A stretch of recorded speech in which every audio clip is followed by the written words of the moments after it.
So hello, everybody. We're here today to talk about a very important subject matter that we should all care deeply about: gender equality and the critical role it plays in our society. We're specifically discussing female leadership in the male-dominated tech world. We've come, such a long way, but despite the spotlight and best efforts, women make up just 28% of the tech workforce. And at leadership level, representation sits at a low 26.5%. So are we making real progress? And is it happening fast enough? What more can we and should we be doing? I'm Wei Key, Client Services Director at Shaped By. Joining me today to share their personal experiences and perspectives on the topic are Gwen Lafage, VP of Brand at Sinch, and Toni Gregory, Head of Content at GoCardless.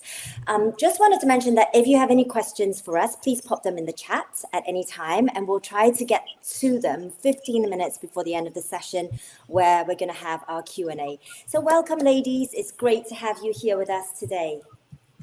Thank you. Thank you so much for having us. It's lovely to have you here. So we'll get started. Toni, the tech industry unfortunately remains sort of predominantly male. What advice would you give to women who are passionate about the field but feel put off and or frustrated by the lack of gender equality? Yeah, so that's a great question. And it's quite timely because there was a report that came out recently by And Digital called Rewards and Resilience that looked at sort of the dual experience of women working in tech. And there were some really interesting findings that once women reached leadership level within tech, around 90% loved what they were doing, felt really fulfilled, enjoyed their role, and wouldn't really consider leaving the sector. But then of those that aren't in leadership roles yet, around half leave by the time they're in their mid-30s. So there's a significant drop-off of, as you're progressing throughout your career, I would say clearly questioning as to whether the sector is accessible, if it's a culture that feels welcoming to retain female talent. And ultimately, I do feel that the onus of that is something that falls very heavily on founders, C-suite executives, as there's something that needs to be fixed inherently in culture and the environment that's offered. But I do think there are things that as individuals we can do to impact our immediate sphere and how our day-to-day feels, especially if you really love the work that you do and you feel very passionate about it. And so, the way that I personally approached that was I had a list for myself of career goals and aspirations, and then the blockers that I felt that I was experiencing, or the frustrations. And I kind of looked at them and said, what can I change or have some sort of action against versus what's outside of my control? And I found that there were quite a few things that were inside of my control that maybe I hadn't considered before. For me, as I was going through that management track, one blocker that I was having was not having enough of sort of senior females who had similar career trajectories that I could either look to or go to for guidance. So I attended so many networking events. I signed up to multiple mentoring programs, and some were terrible. Like, I'm not going to say that we are not created equally by any means. But through persisting with that, I slowly but surely was able to meet more female leaders, to grow that circle around me. And I very much found that it was having that support system. Because I think one of the hardest things is that in the workplace, you might be one of the only females there, but it doesn't mean you're one of the only females in the industry. So it's very much about finding that wider tribe and support system and not feeling restricted by what is immediately in front of you. That is such a good point. And actually, one of my other questions, which you've just answered, is mentorship. How important do you feel this is? And literally, you've just covered that, and it's such good advice. And actually, Gwen, speaking of women in senior leadership roles, so does having women in senior leadership roles, such as Sinch, your CEO, and yourself, impact a company's culture? And if so, how? Yes, 100%. I think like representation matters, right? It matters a lot. And I mean, at Sinch, we've had now a woman CEO since the past year, a little bit more than that, maybe a year and a half. And we've definitely seen a shift in the culture, but also in representation and leadership, right? Like now we have a head of Americas being a woman, a head of HEPAC being a woman. So within the leadership team, a stronger women representation than ever before. And that matters because we all need to have role models and like having visibility on what is out there, right? That showing that it is possible. I think a lot of it in the change needs to be driven both from the top and from the people. It needs to go both ways. It is important that leadership teams and funders, like Toni mentioned, have that in mind and make like a conscious decision, I think, to want to see some diversity and want to build an inclusive work environment. Because people tend to hire people like themselves. So if the founders are male, then automatically you end up with like having a lot of people of the same, right? Like, so I think it needs to be a conscious decision. I know this can be a discussed, a question topic, but I think it needs to be voluntary from the top to have that idea of like, I want a diverse team. I'm going to make an effort to kind of chase it and go for it. And we've seen that definitely at Sinch, where it was a conscious decision and it's progressively changing, right? Like more women are higher in leadership role. And I think that foster a better inclusive environment. Yeah, that sounds great. The inclusivity and the representation, and it leads to something that I think you just alluded to. Something that I think about myself. Tokenism. Is this something that you see? I know there needs to be a conscious decision for representation, etc., etc. But how do you strike that balance with representation and then tokenism? Is this something that you both you see a lot of in your world, and how damaging is it to female leadership? And then more importantly, how do we overcome this? Do you want to take it, Toni? Yeah, absolutely. I think that there's been progression in moving away from tokenism, but it's still there. And I think people sometimes believe that just by having someone who is considered a minority, whether it's in gender or ethnicity, that they are doing the service to the event. But actually, you need to go that step further, which is still quite a basic step, and match people's skills to what you're asking them to speak on. 100%, yeah. And I do think it's very important to go out of your way to make panels and opportunities and events as diverse as possible, because for younger generations, younger roles, you want to very much give the impression of like, you belong here, there is a space for you, there is a voice that you can look to and resonate with in some way. And it's by no means easy, because you're saying at the start with the female in tech being around 28% and then even fewer in leadership, it's by no means an easy ask, but there are now more and more resources that you can go to. There is this spokesperson directory called The Herd, and that has basically combined a lot of the senior female people across the fintech space, which I'm in, who are looking or open to speaking opportunities and their skill set. And it's resources like that you might not know them straight away, but it doesn't take that much effort to go and find them, because there are things out there. Yeah, no, I agree. I think you definitely do not want to kind of go for a woman just because you decided, okay, I need a woman in this role, right? Like, so I'm just going to get any woman. But I also feel like it's often used as an excuse of like, oh, I really wanted like diversity, but the best candidate wasn't, right? And I think like to me, it's used as an excuse of what is the best candidate, right? Like, because we also know that having diverse teams and not just talking gender makes for better teams, right? Like that. So I think it's also how you, change your mindset on what is the best candidate look like, whether the value you're looking for, like why do having female leaders is actually beneficial for your company. It's also because of certain soft skills or because of, like there's a lot to it that is not just about being a certain gender or a certain race, right? Like I think it's proven that it brings more efficiency and teams perform better when you have variety of opinions and variety of backgrounds. And so I think it's taking that into account into your recruitment process.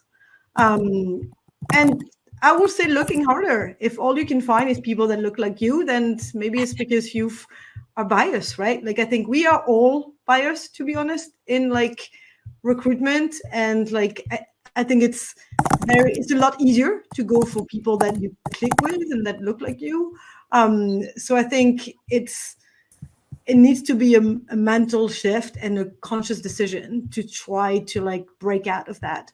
So that you go beyond the token and really made a decision based on the skill and the quality that you need. These are such interesting points that you've both pointed out. So thank you so much. So like finding the right resource to lean on, kind of reframing the definition of best candidate, looking harder, diversity of teams versus just the one candidate. I think those are very, very, important points to note. What would you say has been, to each of you, the most significant challenge you faced as a female leader in tech, and how did you overcome it? So I'll come to you, Toni. It's interesting because I don't think there is any just one challenge. I think there is a delightful series of hurdles that you aren't prepared for until they come up. I think one of them, first stepping into a more leadership role, is, for me personally, I was so preoccupied with how do I have my voice heard? How can I go into this very male-dominated space and compete? How can I make sure that I am presenting in the same way that they present? And I didn't actually take the time to find my own rhythm or to find my own management style, because I was so concerned about I had to play up to the standards of what was already there and happening. And I think I just took too long to really get comfortable in that space. And it's something, hindsight is, one of those great things that you kind of go, I over worried in the wrong direction. And then I would say, as sort of I know I'm supposed to only really pick one, but something else that I'm always very mindful of is how, alongside navigating my own career, how I also am mindful of maintaining that space for other females in more junior roles. And so what influence do I have, and what role do I play in creating an environment that retains that female talent? And I think when I was coming up in my career, I had this mindset that senior female leaders should be bringing us up. I put this pressure on them and kind of was looking to them going, come on, what are you doing for me? And now I'm kind of, as I've gone up, I'm like, oh no, that's just a normal person trying to figure it out as they go. There is no answer here. Like it's very obvious for it. So I'm now in that space trying to navigate, how can I do this in a way that is meaningful for someone else, at the same time balance all the other responsibilities that come with my role. And Gwen, what would you say are some of the challenges? You don't have to stick to one. Yeah, I think like my, I guess, entrance within tech wasn't really, I was already, I think, comfortable, like having a career as a woman when I started working in tech. So I think that wasn't so much of like a problem. I think it was a challenge more earlier on, and I wasn't in tech, I was in the creative industry. That's so right. I was in agencies, and there I had a lot of hurdles, because that's also an industry where it's very male dominated at the top for really, it's really weird, because I think at the bottom on the other end, it's probably shifted at being very female, and yet like at the top it's very male dominated. And I will say, as a young woman in agencies, I think there was definitely pressure, and from older art director or creative directors, and like I think that was a culture at the time. And at the time I was also in France, so it was a kind of a different culture. That was really difficult. It was a lot of hierarchy, a lot of sexism. And I think when I started working in tech, and I was in Silicon Valley at the time, from the agency side, I had the owner of the agency was female, and then we would have a lot of female clients. And so I think somehow I got introduced to tech through that door in a way, right? So when I started working in-house, it's never really been, I never seen it as an issue. So I think in a way I got maybe lucky, or I was also already scarred from like my earlier days that were so much harder, that I was like, well, okay, there's maybe not a lot of representation, but I don't feel the burden of it.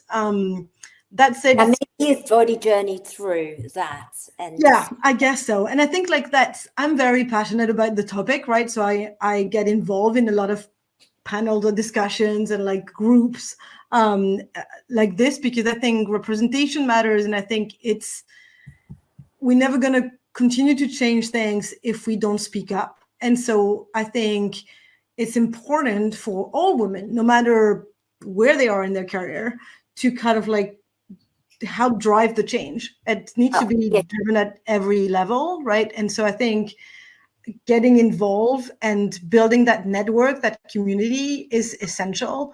So I've always been drawn to like becoming or belonging to like a community of like other women in my space. And I think that's what makes it a lot easier. Yeah, here, 100%. And I think, at the moment we're actually at a Bring Your Own Bold conference, and the fact that we have an hour to speak about this topic, really speaks volumes, because, technically this is really an event about creativity being at the center of business outcomes and success. But this is such a big part of, not just, what we do, but who we are and us. Society. So it's just really great that we have so many platforms, including this one, to really have this discussion. And I hope there are lots of people out there who are tuning in, from, if you're at the start of your career, or, later on in your career and you just need some tips. I think just the fact that we are talking about it, and, just talking about maybe some tips along the way, will hopefully be helpful for everybody. And you mentioned, Gwen, this interesting point, which is, you've worked on both sides of the pond, like you've worked, European side and then the US side. And, is there any noticeable disparity between, how mature, in terms of representation? Is it different? I think it's like by country. I don't think it's like Europe and US, because so I did Europe, I did France, UK, Sweden, and the US. And I will say like in Sweden, for example, there's a lot more gender equality, and like like in France, it's more of a hierarchical way of working, and in Sweden it's a very flat organization, so that also changed kind of perception. And Sweden is pretty renowned for like being, I guess, like progressive on this topic, where like in the US, I will say it depends also of the states and the regions, right? Like it varies a lot. And again, in tech, in Silicon Valley, it is definitely still very male dominant, but you can see that it's shifting with more women, I guess, leader and CEOs, and driving the change and being that representation.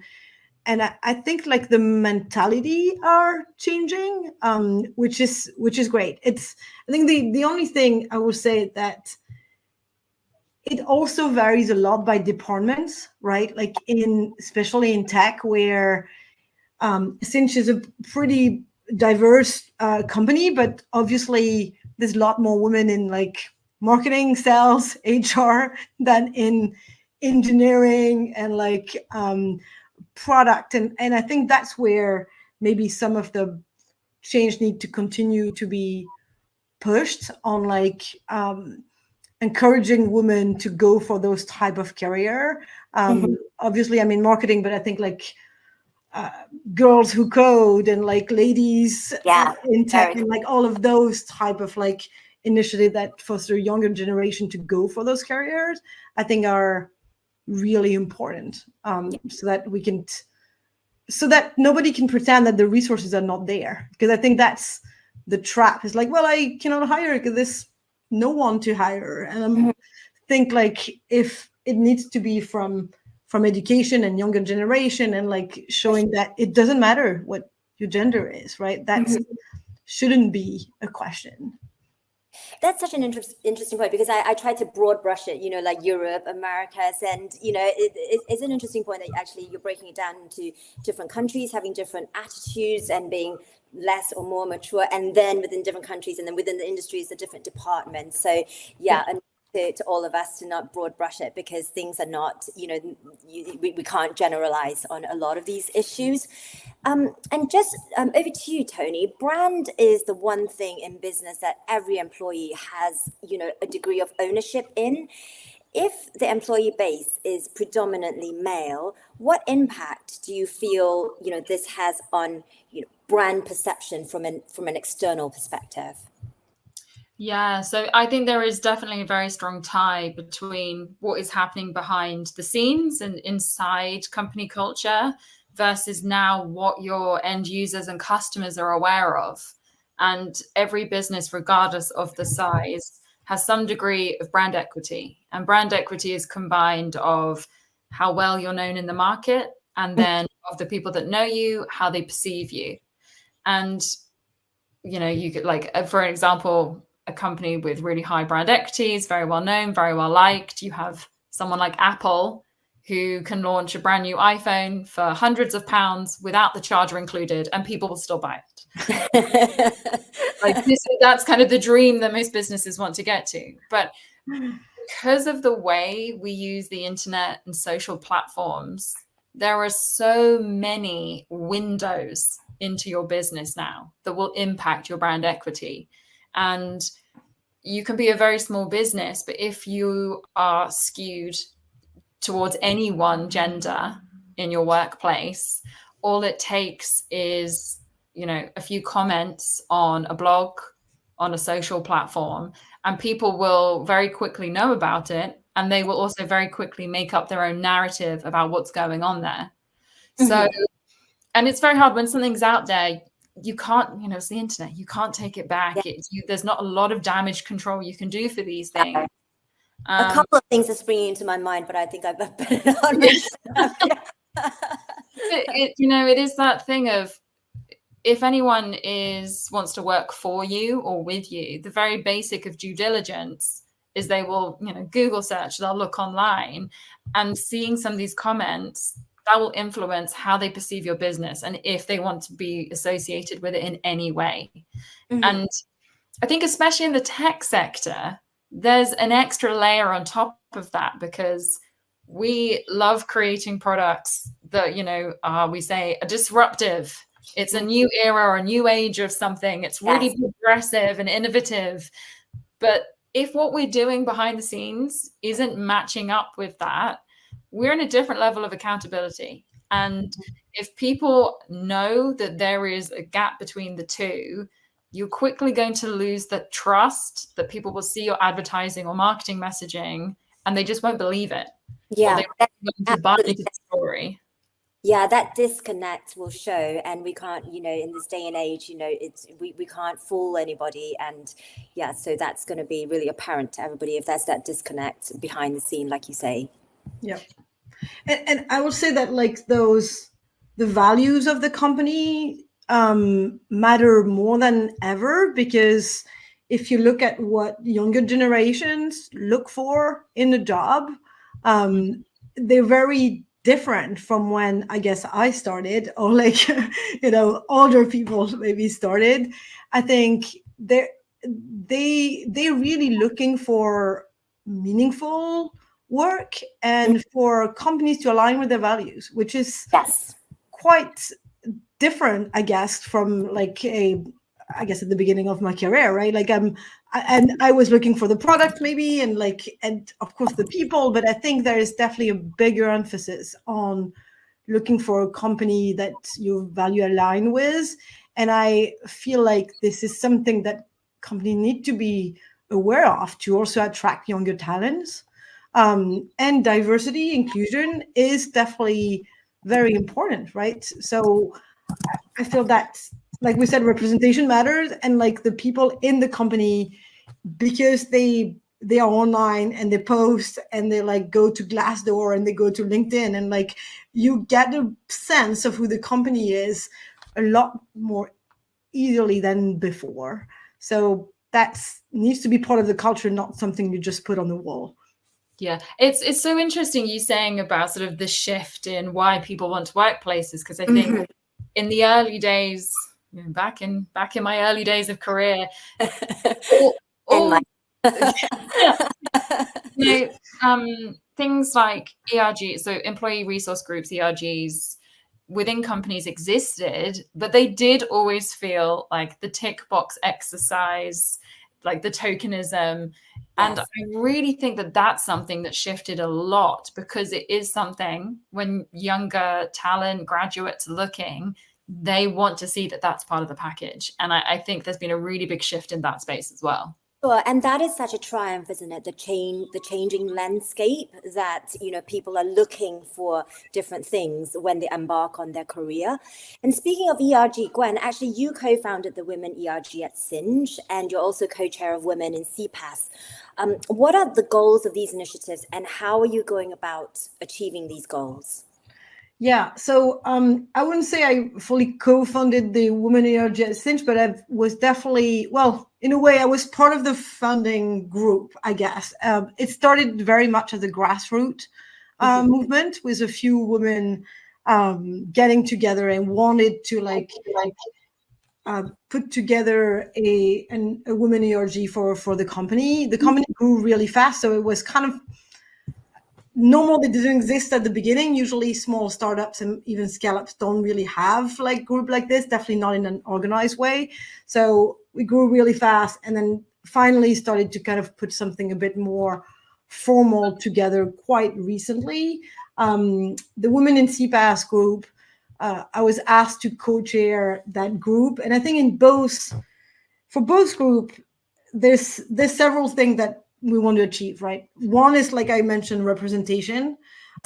Two, I will say it's about like a community, having a network, having people you can go to that are maybe not directly in your team or your department, and so opening up to the rest of the organization. Empowerment, right? Like making like maybe older or more senior people mentor some junior people, but also helping them in some maybe difficult question, or like knowing they have a place to come if they have those type of questions. So fostering the relationship and the discussion around those topics, and education of the broader company. So not just within women, but beyond, right? Because I think that's so that's a very important topic, in the fact that yes, women need to kind of be owning their own fate, I think. And I believe like it comes from us to drive the change, but we need the support, and we need allies and people that believe in like gender equality or like inclusion, and that might be male, but want to push that topic and want to be part of it and want to drive the change within their own teams. So I think it's educating on why it's important across the board. So I think it's for both group, right? Like the CPAS group is interesting because we think tech is very male dominated. CPAS is actually anchor in telco, and telco is like even more male dominated and in a way very traditional. And so at events and they struggle to get the representation. They're like, because really in those companies, there's not a lot of women leaders, and it's like lifting the women is kind of essential, right? I was in an event like a couple of weeks ago in Amsterdam from a group called CPAS Acceleration Alliance, and I moderated a panel on with women leaders in CPAS, not just talking about women challenges, but also showing that those women leaders have a voice and they know what they're talking about, and they can talk about more than just women topic, right? Like showing their leadership and showing that like they are driving the change throughout. But it's important that organizer at events and like make that conscious effort like you're doing on bringing those topics and bringing those women up. And for us to lift each other up, I think is at the core of it. Yeah, and picking up on something that you've just mentioned, so how can the male counterparts in the industry play their part in driving change? And I'll come to you first, Toni, on that one. Yeah, so, to echo Gwen, like allyship is such a huge part of it. And I think it can't be looked upon as, oh, well, gender imbalance and equality is a bad issue. Mm-hmm. Well, like looks bad over there. Like it has to be a united effort to really shift the needle on things. Sure. And I think sometimes people feel that if they're not in a leadership position, what can they do that's meaningful, especially as an ally? But actually, there's a lot of very small, proactive day-to-day things. And that can be as simple as shutting down poor or tasteless behavior as and when it actually happens. So I think if you become sort of an active listener, an active ally, you will probably start to notice that in some meetings, there might be a few specific people that regularly talk over your female colleagues, mm-hmm. or disregard comments, or perhaps make slightly old-fashioned, less appropriate today jokes or comments. And in the moment, often it's too easy to pass it off as, I know they're harmless.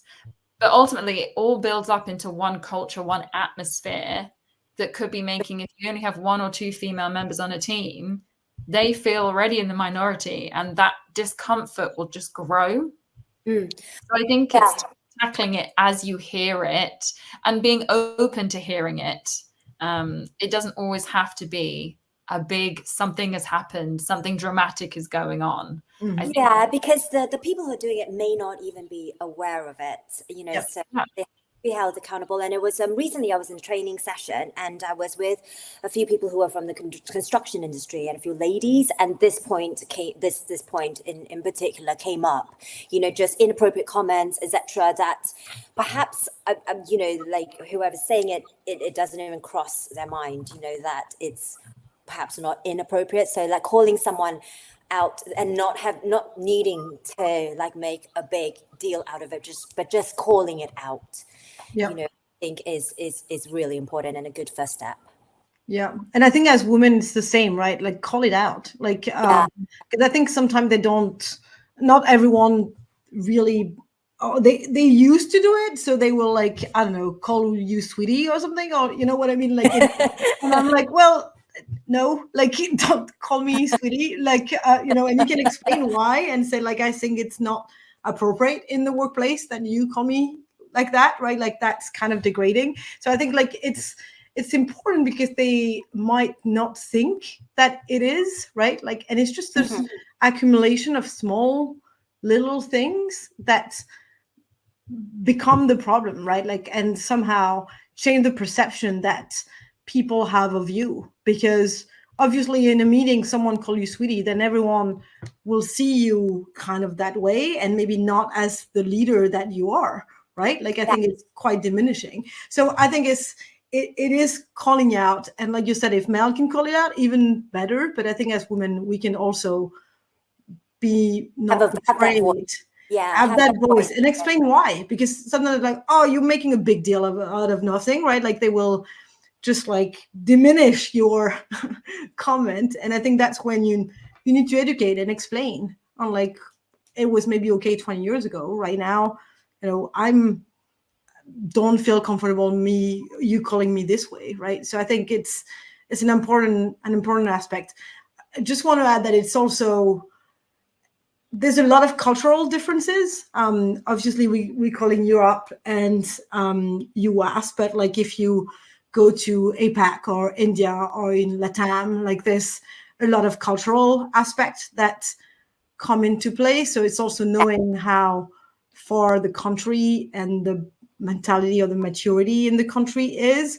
There's variations for sure. It's interesting, isn't it? Because there are so many layers to it, but it's one of the key things that, you've both brought up that, kind of is resonating with me is that, it's such a big topic, but it doesn't have to all be grandiose, efforts or, organizations or gestures. There are so many little things that we can do in our everyday life from, whatever gender you are, whether it's the woman having the voice and the confidence to have that voice, to the male counterparts, understanding, what's appropriate, what's not, etc. So there are all these little things and little steps that we can take in addition to some of the bigger, and grander initiatives that can kind of take us, down that path that we all want to go. Yep. How are we doing for time? I think we've got a few more minutes for one or two questions. So just wanted to remind everybody that if you have any burning questions, pop them in the chat and we'll come to them in about 5-7 minutes or so. One other question is, what kind of strategies would you suggest? Strategy sounds quite strong, but what would you suggest for fellow women, in terms of what they can do to build their confidence and their presence in the tech industry and honestly outside of the tech industry, in any industry? Do you want me to start or? Oh, sorry, I didn't. No, I was like, is it addressed to one of us or Toni? Yeah, go for it, Gwen. Okay. I think building your network, like we said, of like supporting other women within your company or outside of your company is a great starting point. I think reach out to like more senior leaders in your company. I think they will be open to like having discussions. And then I think the confidence we often associate it, right, like to building confidence in women, but I think like it's not just a gender challenge, right? Like I think there's a lot of women that are very confident, and maybe they're confident erase if they've been shut down a couple of times, right? But I feel like it's also a lot about not being afraid of being yourself in the workplace. I think this is something that have evolved a lot recently, and I guess post-COVID, where people, or at least I feel, can be more of their authentic self at work, and somehow that is a conscious, I guess, or unconscious, like efforts to just be who you are, right? Like, and so I think that if you're not that like self spoken person and not the loud voice in the room, it doesn't matter. In a way, I think there's a lot of ways of being a leader and being confident that doesn't have to be about being the loudest and speaking the most, and like, which is what was associated with confidence before. Mm-hmm. And I think that's changing, right? You can be a different type of confident leader. based on your personality. It doesn't have to be just one way. So I think it's like understanding what that is and what confidence means, and finding your own way to like be confident in your own shoes, I think will project that image of confidence in your own way. I think that will be how I would describe it. Cool. And Toni? Yeah, I mean, I'm a big believer in things don't change unless you do something that will make it change. Things don't naturally come to you. You know, it's the old adage of sort of luck is a combination of like determination and effort and all these other things that have been put into it. So I think if there are certain areas that you want to progress in, if there's certain things that you don't have confidence in, I think sometimes you've got to be uncomfortable first. And I think often you have to. The thing is that like one of my mentors along the way gave me the wonderful advice of no one else cares. They kind of positioned it as you will be the person worrying about how do I look? How am I being perceived? Are people going to think that I look ridiculous doing this or trying this? And they're probably thinking, I'm really hungry right now. And what time is and you are the person who is more in your head about certain things. Yes. So, I'm gonna feel that one. Yeah, I think that it was the great advice. You know, it was in the moment it was brutal of like no one cares that much. And it was meant in the best way of no one is perfect on the first try. No one is like, even today when we have all these amazing speakers or TED talkers, no one was like that the very first time they picked up a mic or walked on a stage. It comes from trying, learning, embracing what doesn't work and finding what does.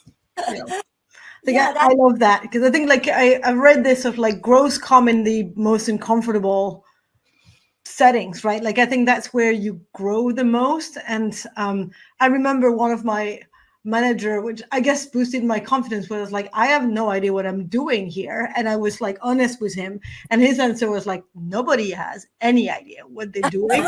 It's just like we just like make it up as we go, especially if it's like a new project, a new kind of like, you know, a company. And I think it's maybe where maybe men have like a easier time of, or maybe they question themselves less.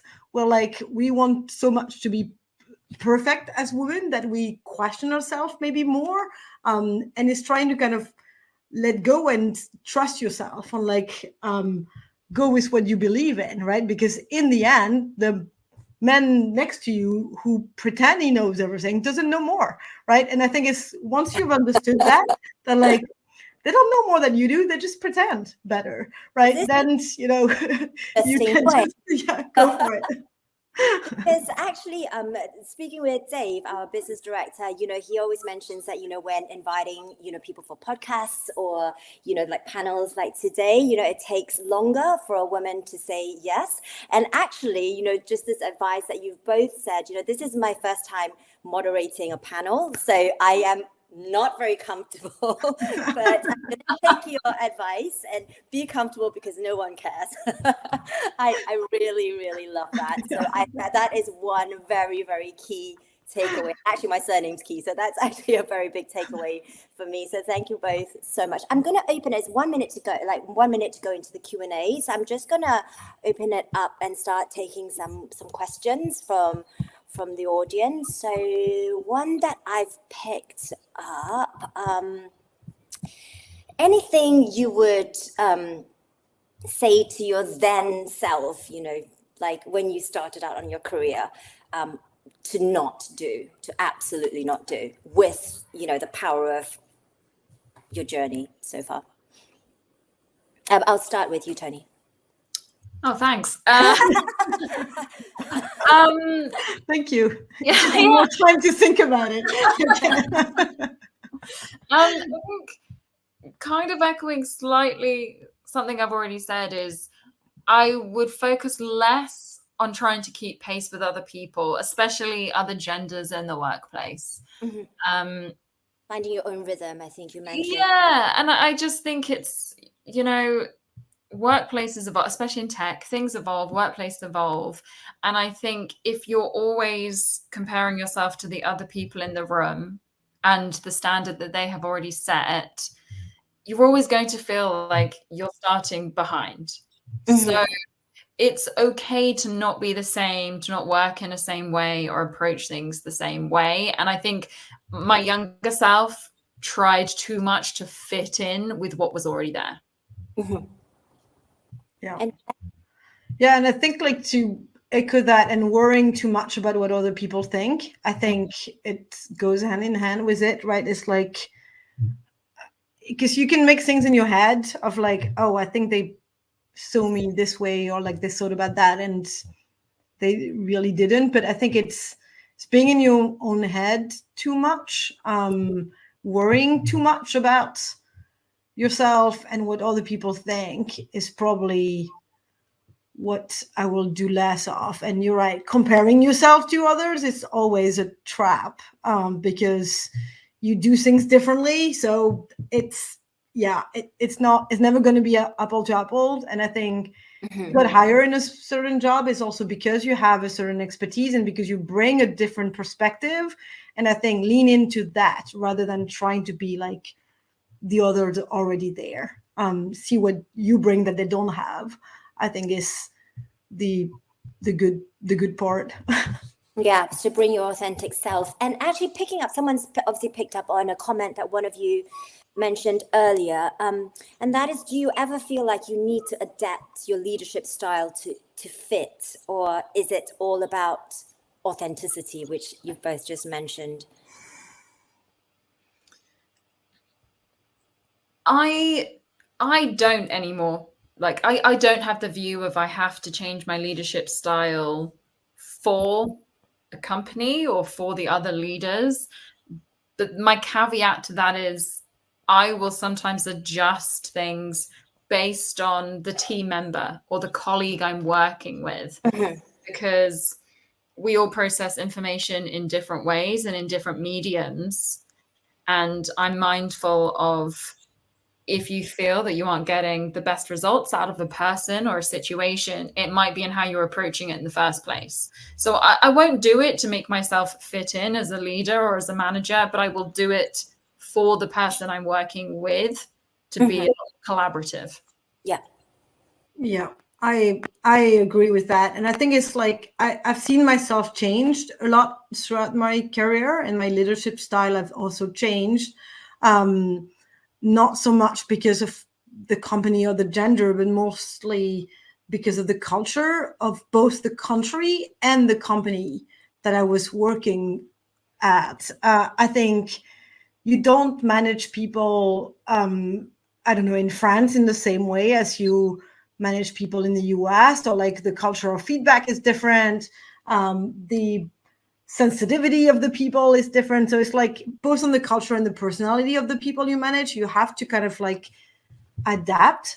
I will say though that like when you start in a company and they have strong values, it's important as a leader that you embodies those values. So if they're not your style, then you might not be in the right company. I think it's like, it's important that you align with the values of the company, right? Like, and I think if the company is all work, work, work and no play, and your mentality is like, well, yeah, work hard, play hard, right? Then maybe there's, there's a disconnect, or if you have to be aligned with the way the company is thinking, I think, to be able to pass on those values, right? Like values in a company are what the leaders make of them. And I think it's important to like adopt them into your leadership, but hopefully when you start in a company, you already have those. Otherwise, it might be, if there's a disconnect, there's a problem. Yeah, I think a fit, cultural fit and value fit for example, for us, are shaped by, like one of our values is people first. So that is something that we live and breathe. And it's something that is really central to everything that do, including, like who we bring into our fold, or who we choose to work with, suppliers, etc., etc. So I think it's that kind of the thread or the foundation, which is important. And I think we have time for maybe one, potentially two questions.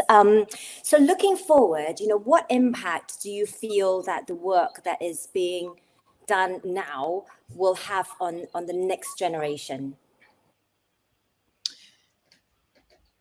Like, what's the legacy that we sort of want to leave behind for, our... Look good. I think like we want to see those stats change, right? Like I think it is, there's a lot of combination of factors that make those stats, and I think some of them went worse during COVID because of women staying home, and like so we kind of went backward a bit.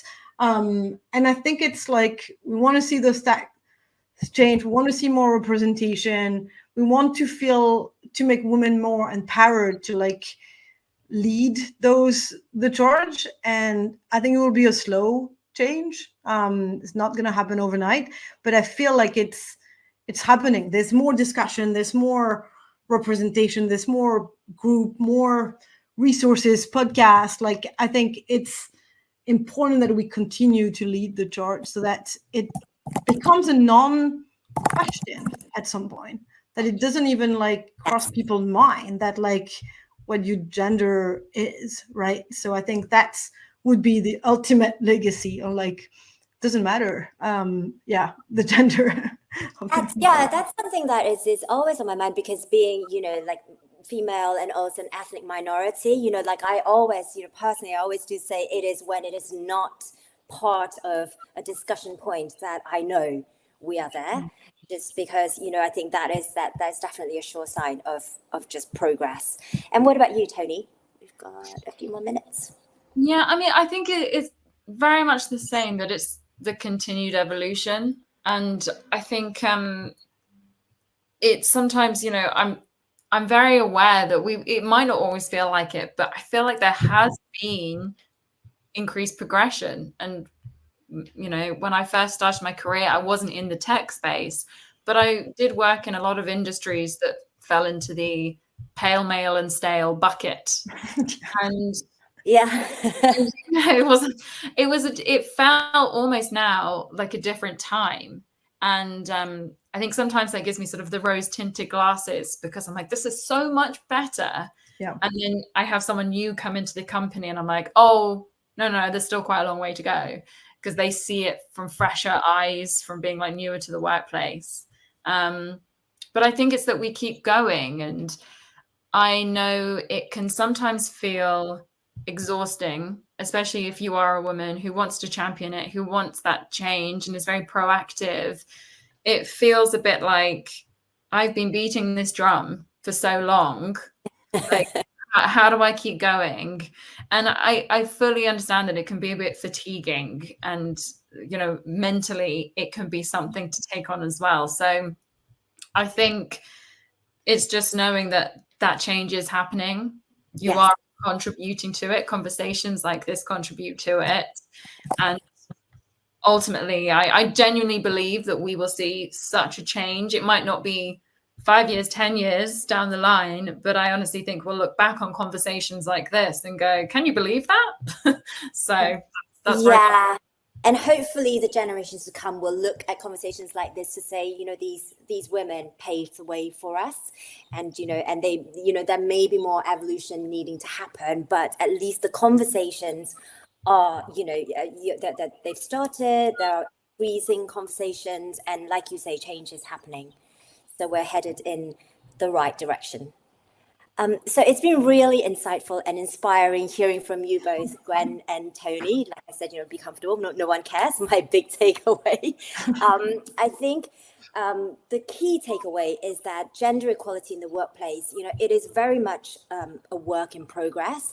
There is a lot of good work being done, and we shouldn't discount that. We need to keep that up, but we still have some some way to go to create, equal, sustainable opportunities that enable female leadership both in and out of the tech world, so for us today and for the generations that follow us. Thank you so much for your time today. I really enjoyed it. And thank you everybody for joining us. I hope you found this session insightful. And yeah, that's all from us. Thanks, guys. Thank you. Yeah. Bye, everyone. Bye.